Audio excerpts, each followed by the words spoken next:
Welcome back to my channel Puja and Mrityunjoy. আজকে দেখো, তোমাদেরকে আমি দেখাবো যে গতকাল তো দেখিয়েছিলাম টাই বিম কিভাবে শাটারিং করা হয়। আর আজকে তোমরা দেখে নাও যে টাই বিম গুলোকে কিভাবে ঢালাই দেওয়া হচ্ছে। দেখো এখানে মেশিনের সাহায্যে রেশিও মেনশন করে, মানে রেশিও, বালি, পাথর আর সিমেন্ট, এই তিনটেকে রেশিও করে মিস্ত্রিরা এখানে ঢালাই দিচ্ছে।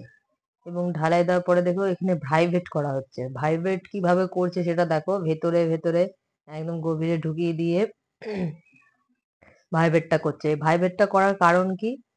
দেখো আমরা যেমন হচ্ছে কোনো আটা মাখি কি পাউরুটি করার যে ডো মাখি, যেমন মেখে টেখে দেখবে ঢেকে রাখার পর একটা ওর ভিতরে হাওয়া থাকে, সেটাকে আমরা পাঞ্চ করলে কি হাওয়াটা বেরিয়ে আসে। ঠিক সেই রকম ভাবে এই মশলাটার যে দিচ্ছে যখন মিস্ত্রি ভাইরা, তখন হচ্ছে ভেতরে একটা হাওয়া থেকে যাচ্ছে, এবং সেই হাওয়াটা যাতে না থাকে তার জন্য এই ভাইব্রেটিংটা করা হচ্ছে।